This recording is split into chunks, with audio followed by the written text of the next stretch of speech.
Legay. Malinaw? Ngayon, meron yan transmit, may reject filter yan na nandun sa dulo para doon sa aural niya sa yung visual. Parang ganito. Sa sobrang lakas na sigaw niya, nasasakitan yung tenga ko. Paano ko siya ma-re-regulate? Makakonfigure na yung excess na, halimbawa, 10 dB na 10 dB lang na normal, na inilabas niya yung 20 dB, paano ko ma-configure yung laging 10 dB? Meron siya ron sa loob na reject filter na pag umabot siya sa 10 dB, more than doon sa 10 dB niya, pumapasok doon sa reject filter, tinatapon niya lahat. Dapat malamig talaga. Malinaw? Okay. After nito, may antena na yan, transmission line yan pataas. Sa antena kasi, natidesign lang naman natin yung antena, di ba? Tama ba? Tama. Madali lang naman design ng antena. Anong kailangan mong makita sa antena? 50-50 slip chart lang naman tayo, di ba? Tama ba? Yun ang old school natin. Pero sa digital, iba na. Parang 50-90 yata yung pinaka-isa.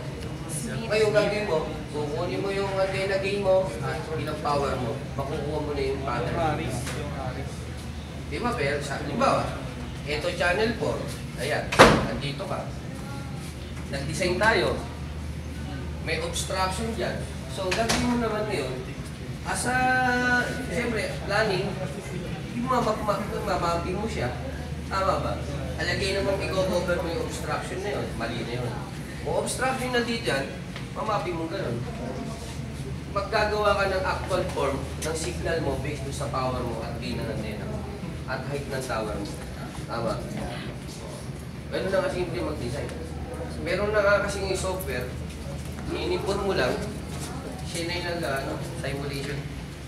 Kaso problema, ang software Ay, dilim masyado. 1.5 million. Ngayon, wala naman tayong ganun. Sabi nga, walang ganun. Ang old school lang talaga. Kaya tayo masabang ito. Lagi mo, eh pag wala po pa matang meron ka explanation. So, ganyan lang kasimple. So, may question ba kayo? Alam mo, gumawa lang itong anong yan, yung mga railing niya. Tinilungan ng ano yan, JP. Tapos yun, kasi ito nakakontrata to. Pero yung kasing digital na isa ron, binigay na nga po yun. Binigay.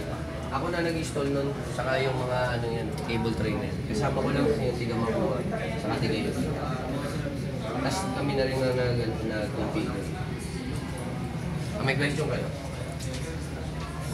Yung ano yun, may AGC yun ha? Automatic gain control. Meron yan, hindi pwede mawala yan. So may question kayo? Okay. Basta, pwede ba akong by batch na titingin lang?